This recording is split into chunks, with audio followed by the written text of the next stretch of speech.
السلام علیکم ورحمۃ اللہ۔ پیارے بھائیوں اور میری معززات ماؤں، بہنوں اور بیٹیوں، بلوغ المرام کتاب الصلاۃ باب صفت الصلاۃ سبق نمبر 58۔ بسم اللہ الرحمن الرحیم۔ عن ابی حمید الساعدی رضی اللہ تعالی عنہ قال رأیت رسول اللہ صلی اللہ علیہ وسلم اذا کبر جعل یدیہ حذو منکبیہ وَإِذَا رَكَعَ أَمْكَنَ يَدَيْهِ مِنْ رُكْبَتَيْهِ ثُمَّ حَصَرَ ظَهْرَهُ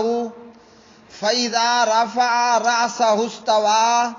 حَتَّى يَعُودَ كُلُّ فَقَارٍ مَكَانَهُ فَإِذَا سَجَدَ وَضَعَ يَدَيْهِ غَيْرَ مُفْتَرِشٍ وَلَا قَابِضِهِمَا وَاسْتَقْبَلَ بِأَطْرَافِ أَصَابِعِ رِجْلَيْهِ الْقِبْلَةَ وَإِذَا جَلَسَ فِي الرَّكْعَتَيْنِ جَلَسَ عَلَى رِجْلِهِ الْيُسْرَى وَنَصَبَ الْيُمْنَى وَإِذَا جَلَسَ فِي الرَّكْعَةِ الْأَخِيرَةِ قَدَّمَ رِجْلَهُ الْيُسْرَى وَنَصَبَ الْأُخْرَى وَقَعَدَ عَلَى مَقْعَدَتِهِ أخرجه البخاری۔ حضرت ابو حمید ساعدی رضی اللہ تعالی عنہ راوی ہیں، فرماتے ہیں کہ میں نے پیارے نبی امام مسجد نبوی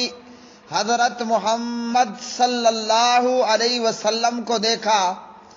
جب آپ علیہ الصلاۃ والسلام تکبیر اولیٰ کہتے تو اپنے دونوں ہاتھ اپنے کندھوں برابر تک اٹھاتے، اور جب رکوع کرتے تو اپنے دونوں ہاتھوں سے اپنے گھٹنوں کو مضبوطی سے پکڑ لیتے تھے، پھر اپنی پشت مبارک کو جھکا لیتے تھے، پھر جب اپنا سر رکوع سے اٹھاتے تو اس طرح سیدھا کھڑے ہو جاتے کہ ہر جوڑ اپنی اپنی جگہ پر لوٹ آتا، پھر جب آپ سجدہ فرماتے تو اپنے دونوں ہاتھ زمین پر اس طرح رکھتے کہ بازو زمین پر بچھے ہوتے، نہ پہلوؤں کی طرف سمٹتے، اور آپ علیہ الصلاۃ والسلام حالت سجدہ میں اپنے دونوں پاؤں کی انگلیاں قبلہ رخ کرتے، اور جب آپ 2 رکعت پڑھ کر بیٹھتے تشہد میں، جب آپ 2 رکعت پڑھ کر بیٹھتے تو بائیں پاؤں کے اوپر بیٹھتے اور دائیں پاؤں کو کھڑا رکھتے، اور جب آخری رکعت بیٹھتے یعنی تشہد بیٹھتے تو اپنا بایاں پاؤں دائیں پاؤں کے دائیں ران کے نیچے سے آگے بڑھا دیتے اور دائیں کو کھڑا کر دیتے اور سرین پر بیٹھ جایا کرتے۔ میرے پیارے اور محترم بھائیوں، اس حدیث سے ہمیں یہ معلوم ہوا کہ پیارے نبی علیہ الصلاۃ والسلام ارکان نماز کس طرح ادا فرماتے، لہذا ہر نمازی اور ہر اہل ایمان کو چاہیے، مرد ہے یا عورت ہے، ہیجڑا ہے یا بچہ ہے، جوان ہے، بوڑھا ہے، جو بھی نمازی ہے، وہ مرد ہو، وہ عورت ہو، وہ بڑا ہو، وہ چھوٹا ہو، وہ چاہے تیسری جنس میں سے ہو، ہیجڑا وغیرہ، ہر اہل ایمان کو چاہیے کہ اس طرح نماز ادا کرنے کی پوری کوشش کرے۔ کیوں؟ پیارے نبی علیہ الصلاۃ والسلام نے فرمایا، مالک بن حویرث رضی اللہ تعالی عنہ راوی، صلو کما رأیتمونی اصلی، نماز اس طرح پڑھو جس طرح مجھے پڑھتے ہوئے دیکھا ہے۔ صحیح بخاری کتاب الاذان حدیث نمبر 631۔ ہر مسلمان کو اپنی پوری کوشش کرنی چاہیے کہ نماز اسی طرح آرام، سکون، اطمینان سے ہر رکن کو اچھی طرح ادا کر کے ٹھہر کر نماز ادا کرے، جس طرح پیارے نبی نے قولاً، فعلاً اور تقریراً ہمیں تعلیم دی۔ جلدی نماز ادا کر کے نماز کو خراب نہیں کرنا چاہیے۔ میرے پیارے بھائیوں، اس حدیث سے ہمیں یہ معلوم ہوا، نمبر 1، پیارے نبی نماز شروع کرتے وقت ہاتھ کہاں تک اٹھاتے تھے؟ من کی بئی ہی، حذوا من کی بئی ہی، اپنے کندھوں برابر پیارے نبی ہاتھ اٹھاتے۔ تو کیا معلوم ہوا کہ نماز میں تکبیر اولیٰ کے وقت میں اللہ اکبر کہتے ہوئے نماز میں نمازی اپنے ہاتھوں کو کندھوں کے برابر اٹھائے۔ تو اس سے ان لوگوں کا رد ہوا جنہوں نے کہا کہ عورتیں کندھوں تک ہاتھ اٹھائیں، عورتیں کندھوں تک اٹھائیں، اور اس تعلق سے یہ کہا جاتا ہے کہ عورت اگر کانوں کی لو برابر ہاتھ اٹھائے گی تو پردہ اٹھے گا۔ تو میرے پیارے بھائی، امام مسجد نبوی حضرت محمد صلی اللہ علیہ وسلم نے یہ نہیں فرمایا کہ عورت تو کندھوں تک ہاتھ اٹھائے اور مرد کانوں کی لو برابر ہاتھ اٹھائے۔ مرد ہو یا عورت، امام مسجد نبوی، امام بیت المقدس حضرت محمد صلی اللہ علیہ وسلم نے نماز پڑھی۔ جناب ابو حمید ساعدی نے دیکھا آپ نے کندھوں برابر ہاتھ اپنے اٹھائے۔ دوسرا، اس حدیث سے ہمیں یہ معلوم ہوا، صحابہ نماز سیکھنے کے لیے پیارے نبی کی نماز کو بتوجہ خصوصی دیکھا کرتے تھے کہ امام کیسے نماز پڑھ رہا ہے۔ تو کیا معلوم ہوا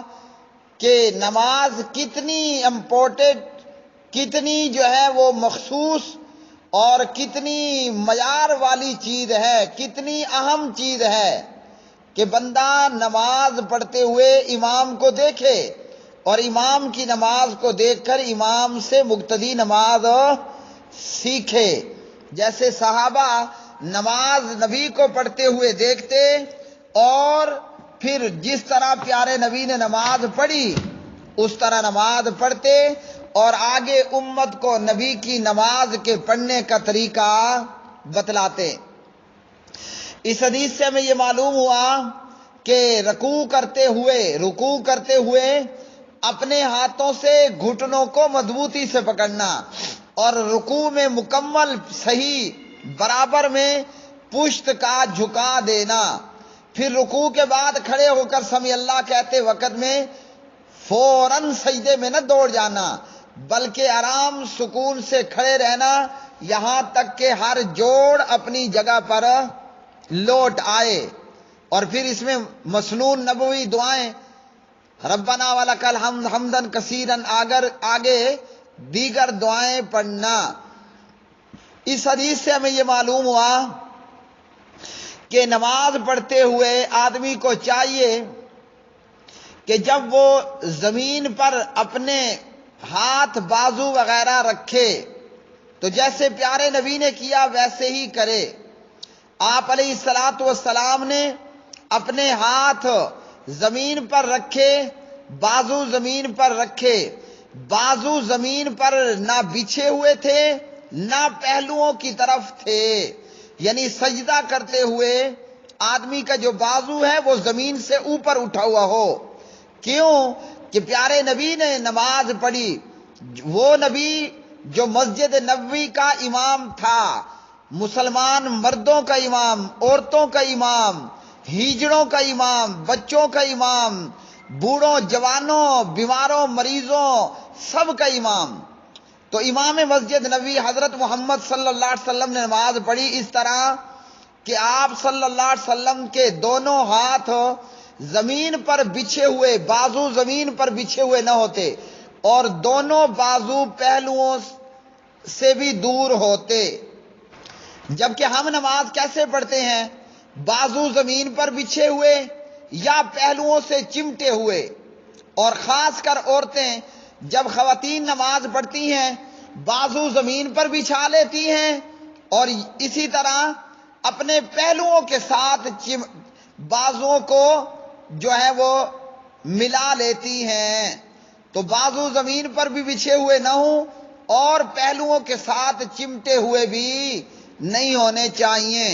ایک اور حدیث میں پیارے نبی علیہ الصلوۃ والسلام نے کتے کی طرح بازو زمین پر یا درندے کی طرح بازو زمین پر بچھانے سے منع فرمایا ہے۔ تو مرد ہو یا عورت ہو، نماز پڑھتے وقت میں ضروری ہے جیسے ہی نماز امام مسجد نبوی حضرت محمد صلی اللہ علیہ وسلم نے پڑھی ویسی نماز ہمیں پڑھنے چاہیے۔ دیوبندیہ اور البریلویہ کا یہ کہنا ہوتا ہے کہ جناب عورت سجدہ کرے تو زمین پر چمٹ جائے، بازو زمین پر بچھا لے اور بازو پہلوؤں کے ساتھ چمٹا لے۔ حضرت محمد صلی اللہ علیہ وسلم کی کسی بھی بسند صحیح روایت کے اندر یہ بات موجود نہیں ہے کہ عورت یوں چمٹ جائے اور مرد زمین سے اٹھ جائے۔ مرد ہو یا عورت ہو، نماز اسی طرح پڑھنی ہے جس طرح پیارے آقا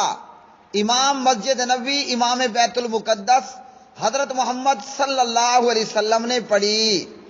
اسی طرح سجدے کی حالت میں دونوں پاؤں کی انگلیوں کا رخ کہاں ہو؟ قبلے کی طرف ہو۔ جبکہ خواتین نماز پڑھتی ہیں تو اپنے دونوں پاؤں بھی زمین پر بچھا لیتی ہیں، حالانکہ پاؤں اٹھے ہونے چاہیے اور انگلیوں کا رخ قبلے کی جانب ہو۔ اور ایک اور حدیث کے مطابق نمازی سجدے کی حالت میں جب سجدہ کرے دونوں ایڑیاں ملی ہوں، ایڑیاں ملی ہوئی ہوں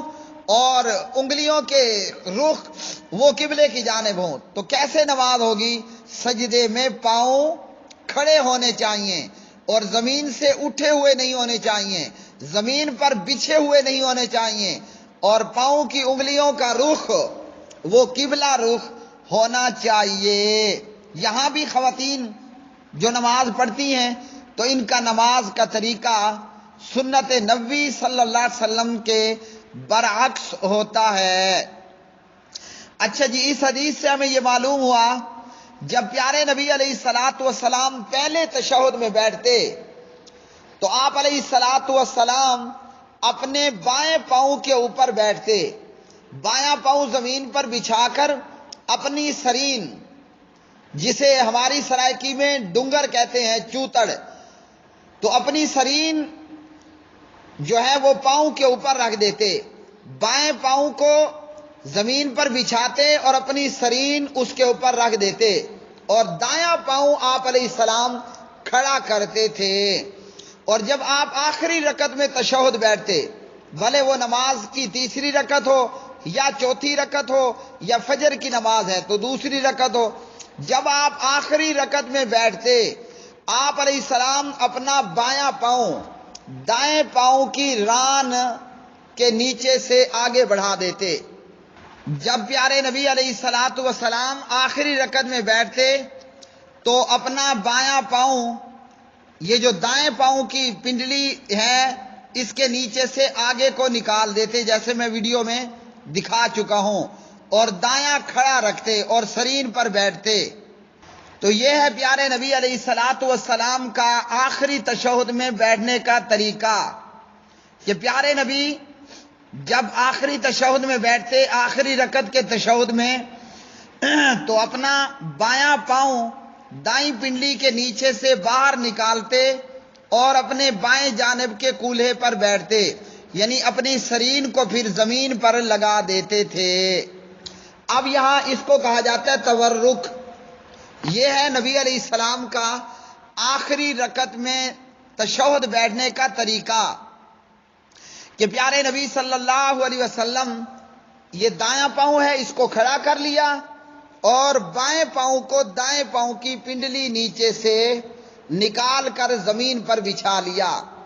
اس کے بعد آپ نے اپنی سرین وہ زمین پر لگا دی۔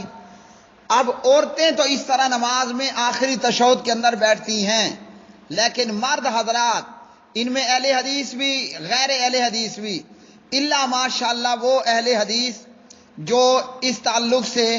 پیارے نبی کی سنت سے واقف ہیں، تو یہاں یہ حکم صرف عورتوں کے لیے نہیں ہے کہ عورتیں آخری رکعت میں تشہد بیٹھتے ہوئے جو یہ بایاں پاؤں ہے یہ دائیں پاؤں کی پنڈلی نیچے نکال کر بیٹھیں، بلکہ مرد ہے یا عورت ہے، بچہ ہے، بوڑھا ہے، جوان ہے، ہیجڑا ہے، سب کے لیے حضرت محمد صلی اللہ علیہ وسلم کا یہ طریقہ کہ نماز کے آخری تشہد کے اندر آخری رکعت میں جب تشہد بیٹھنا ہے تو تورک کرنا ہے، اور وہ یہ ہے کہ پیارے نبی علیہ السلام دائیں پاؤں کو کھڑا کر دیتے اور پھر اپنا بایاں پاؤں دائیں پاؤں کی پنڈلی نیچے نکال کر آگے کو بڑھا دیتے۔ تو میرے پیارے بھائیوں، یہ ہے اماموں کے امام، نبیوں کے نبی، امام المرسلین، امام الانبیاء، خاتم الانبیاء، امام اعظم، قائد اعظم، راہبر اعظم، مرشد اعظم حضرت محمد صلی اللہ علیہ وسلم کے نماز پڑھنے کا طریقہ۔ حضرت محمد صلی اللہ علیہ وسلم نے یہ نہیں بتایا کہ عورتیں یوں نماز پڑھو، مرد تم یوں نماز پڑھو۔ بھائیوں بہنوں اور اسی طرح تیسری جنس سے تعلق رکھنے والے ہجڑوں، کوئی بھی مسلمان کلمہ پڑھنے والا لا الہ الا اللہ محمد الرسول اللہ، ہر ایک کے لیے یہ امام مسجد نبوی صلی اللہ علیہ وسلم کی نماز نمونہ ہے۔ نمازی کوئی بھی ہے، یاد رکھیے، اللہ اکبر سے لے کر السلام علیکم ورحمۃ اللہ تک جو کرنا ہے، جو پڑھنا ہے، وہ تمام کے لیے یکساں ہے۔ عورت یوں نماز پڑھے، مرد یوں نماز پڑھے، مرد ناف نیچے ہاتھ رکھے، عورت سینے پر ہاتھ رکھے، عورت زمین پر سجدہ کرتے ہوئے چپک جائے، بازو بچھا لے، بازو ملا لے، نہ نہ نہ، مرد عورت کے لیے کسی صحیح حدیث میں یہ تخصیص نہیں کی گئی۔ نماز کی ادائیگی میں اللہ اکبر سے السلام علیکم تک جو پڑھنا جو کرنا ہے، مرد عورت بچہ بوڑھا جوان ہجڑا سب نے اسی طرح کرنا ہے جس طرح اماموں کے امام جناب محمد الرسول اللہ صلی اللہ علیہ وسلم نے کیا۔ اللہ عرش والے سے یہ دعا ہے کہ اللہ سبحانہ و تعالی ہمیں مسجد نبوی کے امام جناب حضرت محمد صلی اللہ علیہ وسلم کے نماز کی جیسی نماز پڑھنے کی توفیق عطا فرمائے۔ بھائیو، اس سے یہ ہوگا قیامت کے دن نہ ہم پریشان ہوں گے، نہ پشیمان ہوں گے، نہ افسردہ اور نہ غمگین ہوں گے، ہماری نمازیں قبول ہوں گی۔ یاد رکھیے اگر باپ دادا کی دیکھا دیکھی، یاد رکھیے اگر ہم نے جعفری اور حنفی نماز پڑھتے ہوئے زندگی گزار دی اور پیارے نبی کی احادیث کو بوجہ تقلید رد کرتے رہے تو قیامت کے دن سوائے حسرت و ملال کے کچھ نہیں ہوگا، اعمال نامے میں زیرو اور زیرو ہی ہوگا۔ تو چاہیے یہ کہ یہ جو احادیث میں بیان کر رہا ہوں، فرقہ واریت سے، فرقہ پرستی سے بالا تر ہو کر ہر کلمہ پڑھنے والا اگر چاہتا ہے میں قبر میں کامیاب ہو جاؤں، میدان حشر میں میں کامیاب ہو جاؤں، میں رب کعبہ کی قسم کھا کر کہتا ہوں اگر دنیا میں، قبر میں اور آخرت میں کامیابی چاہیے تو پیارے نبی کے نماز کی جیسی نماز پڑھو، قیامت اور قبر میں کامیابی ہوگی۔ اور اگر دیگر نمازیں پڑھتے رہے اور پیارے نبی کی احادیث کو ٹھکراتے رہے تو قبر و آخرت میں ناکامی ہوگی، اور یہ وہ ناکامی ہے کہ جس کا پھر کوئی ازالہ نہیں ہوگا۔ وآخر دعوانا ان الحمد للہ رب العالمین۔